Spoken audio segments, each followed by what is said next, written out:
Hey friends, Peggy Hall back with you from the healthyamerican.org with continuing coverage on this firebombing of LAHAINA. It is so tragic, and my heart and prayers are with all of those who have suffered and who continue to be kind of, how does the expression go, jerked around by the powers that shouldn't be, the public serpents. I've got so much more to cover about this in the coming days, because a lot of the dust is settling, so to speak, and there are many questions that are still unanswered. I have an entire Maui fire playlist, and I'm going to be referring to a video, a very important video that I did from the county of Maui, who had on its books there for years, all right, since 2020, if, probably even before that, there were discussions. In 2020, the county of Maui got $500,000 for their major transportation corridor right through the heart of LAHAINA. I'm going to show that to you. And then but first I'm going to show you some just released footage. And this is showing a very kind of heart-wrenching side-by-side comparison of what was and what is. So let's do this. I'm going to take you right on over to let me cue that up for you here. Okay, sharing my screen. And this is from a YouTuber called Jeff Cygnus. You may have seen some of his footage before. He is active on TikTok and possibly on Twitter. And so we're going to hear from him. He lived in LAHAINA and he is now back on the mainland. I'm going to set the stage here for you. You've got the power lines here. You've got the power lines here. Apparently, these are the trees here. This is the house that is no longer standing. I think that he has blurred out a picture of whoever took the original footage. So let's listen. I will leave a link for you to this original video. And I wanted to give him credit, and I want to share this and then give some commentary. Here we go. Let me make sure it's on regular speed. Sometimes, no, sorry. I do like to watch my videos on double speed so I can get through them faster, but we'll just go on a normal speed here and we'll back up just a touch and then we'll hear from Jeff. Okay, here we go. But let's talk about what I know about the fire and why it's taken some time to put this together. Now, it's awkward to make this video because my most watched best content about the Maui fire has been pulled down on some platforms for unspecified community standards violations, which I truly don't understand. I tried to appeal it. The video I'm talking about is simply things that did not burn during the Maui fire. And I went through hours of footage and I found things that survived the fire. So you can see this is the fence and this is the fence. So I'm not going to play the entire video, but I do want you to see some of the aerial footage, and then I'll leave this for you to study on your own. When we look at the aerial footage, I want you to help me as I match that up with the major transportation corridors that are going right through the heart of LAHAINA. And you'll listen to his commentary. He's a little bit careful because he doesn't want this video to be taken down, but I just want to point out a couple of things. So he grabbed this from Google Earth, and you know how you can move the cursor and go through the streets. It's rather fascinating that you can do that. And he matched up somebody else's footage with this Google Earth. That's my understanding. All right, here we go. And kind of stood out. The umbrellas were one of them, but there was a bunch of others. And so I'll say this again, I've said this in previous videos, but please go find me and follow me on other platforms because these videos still exist on some of them. I'm on TikTok, YouTube, X, and Rumble. So I don't know exactly how the independent fact checkers determine these things when I'm just showing the footage that I took on the ground and saying what I know about it. I don't know how that violates any community standards, and you're not given an explanation. I'm sorry, I have to pause for a second. You see that melted tire rim, and we've spoken about this, but in case you're new to the channel or new to the fire coverage, in order to have this type of result from a fire, this has to be exposed to 2,500 degree heat for a sustained period of time. The governor, Joshi Boy, Green New Deal, as I call him, just spoke at the United Nations, and I did my coverage on that video a couple of days ago. And he said that this fire swept through Lahaina in 17 minutes. It seems highly unlikely that something moving that quickly would be able to result a regular natural outdoor wildfire. Those wildfires burn at 1400 degrees. They're outdoor. And so to think that this is natural fire behavior, you really need to think again. I will bring my friend and forensic arborist, Robert, back on the show. He had a few technical problems.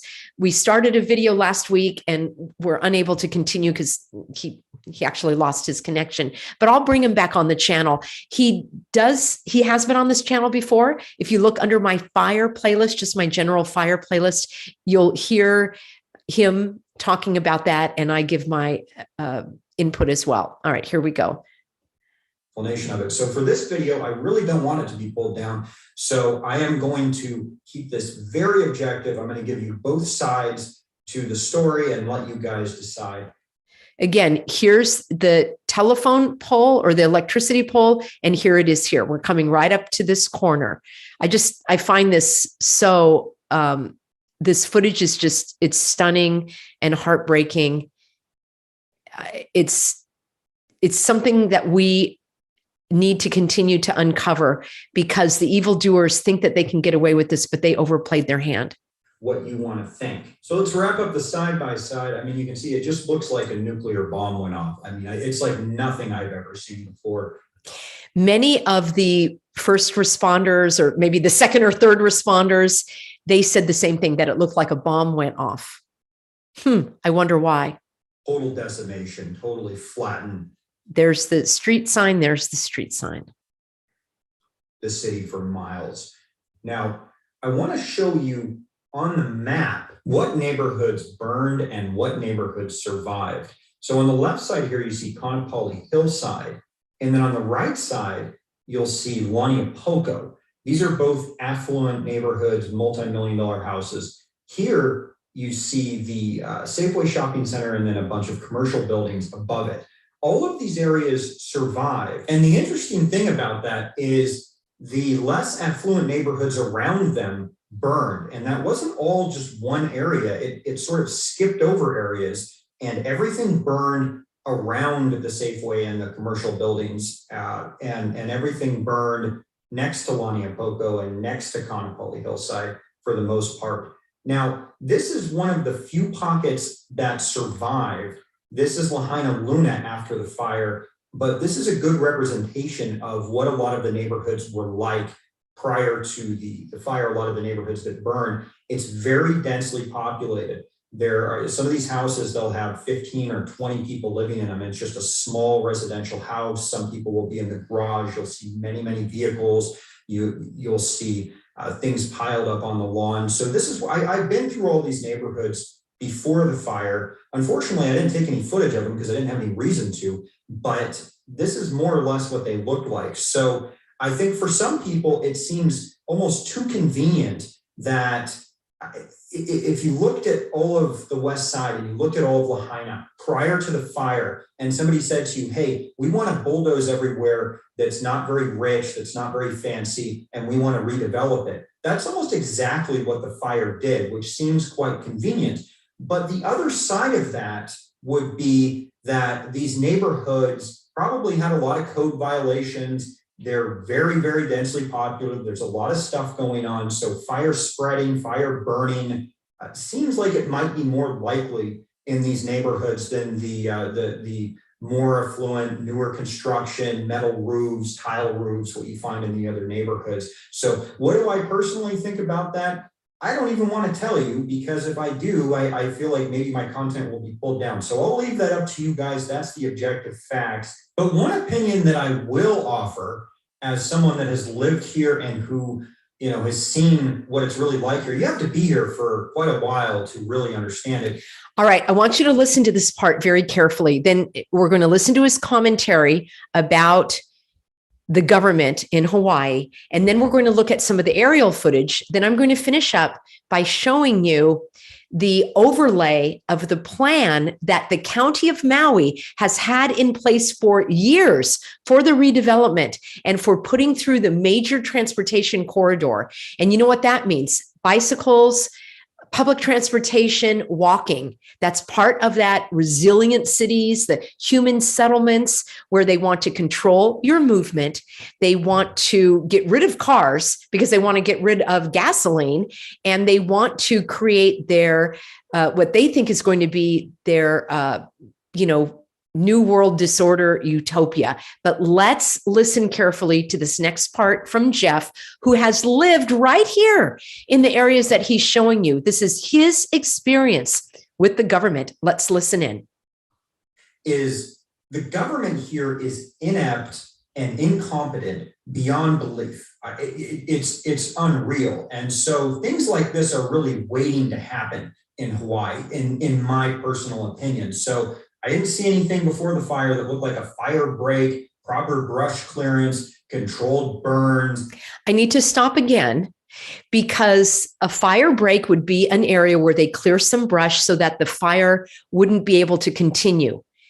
But isn't the entire town, the Lahaina town, kind of like a fire break?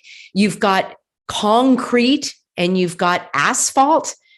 To me, that is the natural fire break because there was not a lot of brush for a natural brush fire. Granted, there were houses that were close together, densely populated, as he said, possibly code violations, but that's still, to my knowledge of the physics of fire and fire behavior, which I have actually studied for years, that this is not how typical fires burn.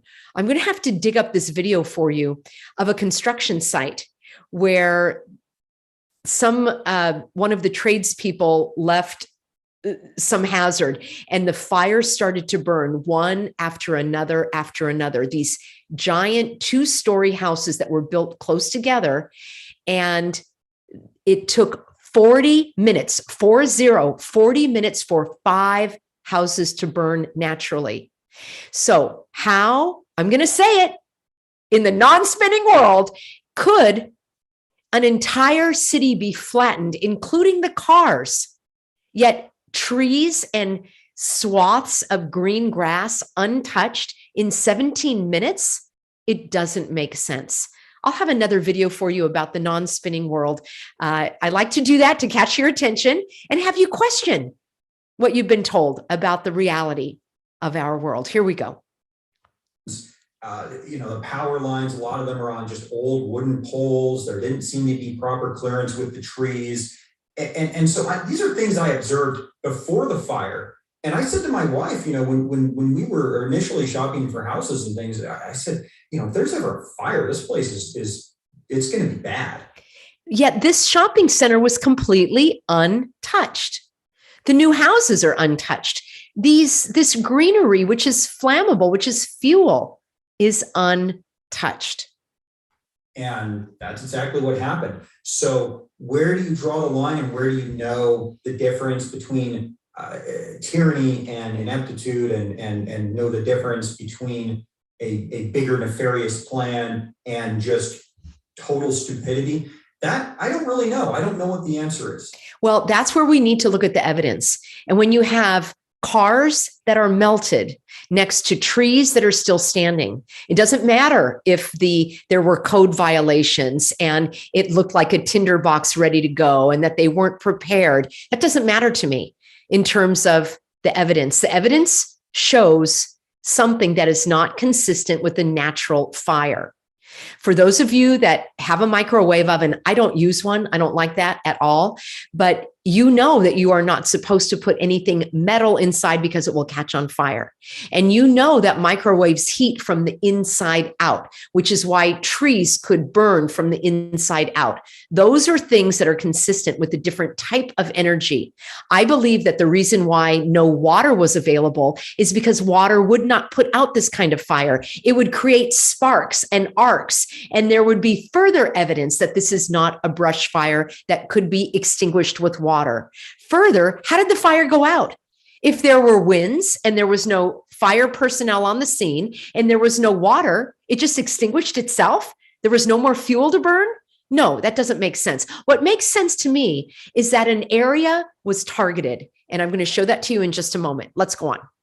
To that, but do not underestimate the ineptitude of the government in Hawaii. Now, I do have an interview with a resident who lived in the neighborhood that burned, and he saw the fire initially spreading behind the neighborhood. Here's a patch of green grass right next to houses that were completely flattened. Now, the cars have been towed away.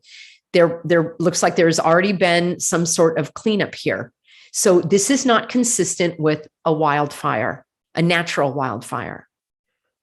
Now, I can post this interview. It's a pretty lengthy interview, and I don't know that this guy really, he didn't want to show his face, and he has kind of a distinct voice. So I'll paraphrase it for right now. But basically, what he was saying is that there was large piles of material that were put there for affordable housing construction behind some of these neighborhoods. And when those caught on fire, there were 100-foot flames, and it was just dumping huge amounts of embers and things sparking that were just blowing into the neighborhoods. And there was not really any proper fencing or anything that separated these piles of construction material that were being used to construct workforce and affordable housing. Okay, I'm actually going to stop here, friends.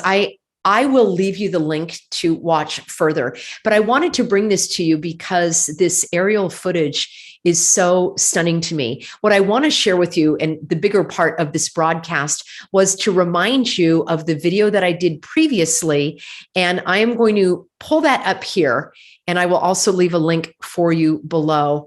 And I really am grateful for all of your comments and your insights and sharing the videos. I think it's really important that people know what's going on here. So let me share my screen again.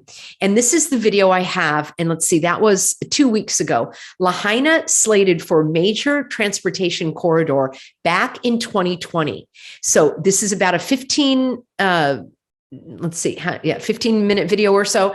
And I just want to bring out a couple of highlights to you. This is the map of Lahaina. This is West Maui. And there are two parts, actually. This is Lahaina right here, and I'm going to enlarge that in just a moment. The red areas, which you'll see a little better in a moment, are on the books for being the major transportation corridor. And we're going to see how that matches up. Here we go. Of Maui's community planning software. So we're going to increase this map a little bit. And you will see right here is the legend, and the red is the transit-oriented corridor, right? The TOC. And I just want to make sure that I am recording. Yes, I am. Okay, because here we're getting to the heart of the matter.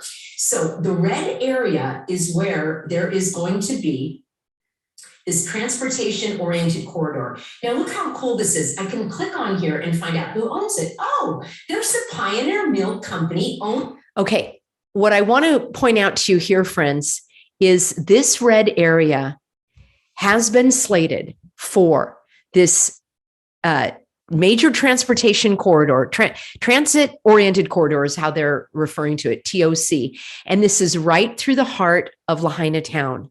And there are three main areas that need to be cleared out so that they can put in their, smart, I'm going to start calling them stupid cities. They're stupid cities, and they're 15-minute outdoor prisons, open door prisons. We'll see how open door they are. Let me go ahead just a little bit on this video because I want to show you, this is the map.